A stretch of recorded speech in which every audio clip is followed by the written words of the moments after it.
اس نے قرآن کو کھول کر نہیں دیکھا، راتوں کی تنہائیوں میں اس کی تلاوت نہیں کی، اس کے پیغام کو نہیں سمجھا، تو یہ آنکھیں اس لیے رب نے دی تھی کہ اس سے میرا قرآن پڑھو، تو قیامت کے دن وہ شخص نابینا اٹھایا جائے گا۔ میرے حضور نے ارشاد فرمایا کہ راتوں کی تنہائیوں میں اٹھ اٹھ کے قرآن پڑھا کرو اور قرآن پڑھتے ہوئے رویا کرو۔ پھر کہا فَإِن لَمْ تَبْكُوا فَتَبَاكُوا، اگر رونا نہ آئے تو رونے کی کوشش کیا کرو۔ حضرت داتا گنج بخش علی حجویری سے ایک مرید نے پوچھا، حضرت اگر رونے کی کوشش کریں پھر بھی رونا نہ آئے؟ فرمایا مقدر پہ رویا کرو، اتنے سنگ دل ہو گئے ہو۔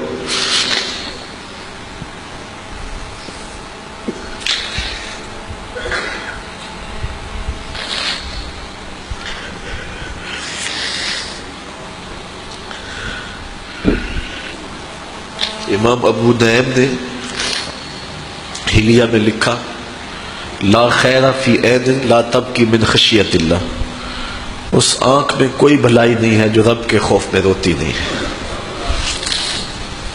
رومی کہتے ہیں جہاں پانی چلتا ہے وہاں سبزہ اگتا ہے، اور جہاں آنسو چلتے ہیں وہاں رب کی رحمت اترتی ہے۔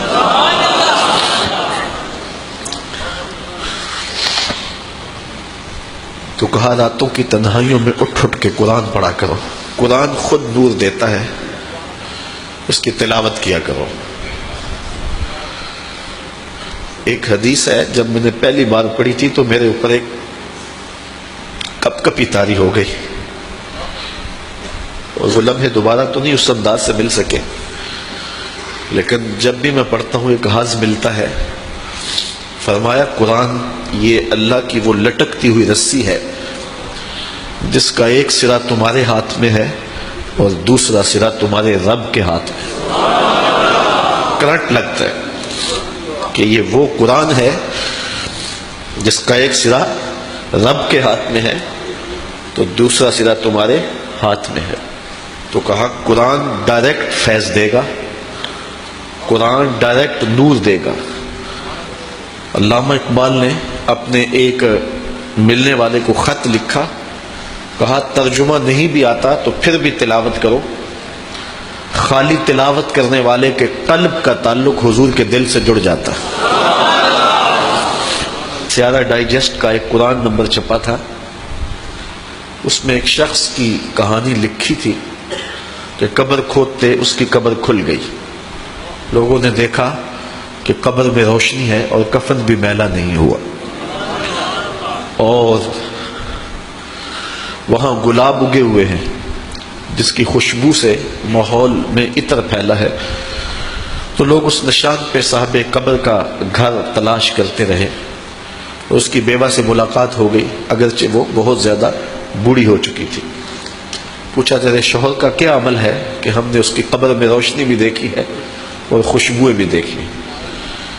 اس نے کہا میرا شوہر ایک دیہاتی شخص تھا، مجھے کوئی اس کا ایسا عمل نظر نہیں آتا، ہاں یہ مجھے یاد ہے کہ وہ قرآن مجید تو نہیں پڑھا تھا لیکن اس کتاب سے محبت اسے بڑی تھی، اور صبح جب نماز پڑھنے جاتا تو لوگ قرآن مجید کھول کے بیٹھتے تو اسے بڑا دکھ ہوتا کہ میں بھی قرآن پڑھا ہوتا تو مجھے بھی یہ برکت نصیب ہوتی۔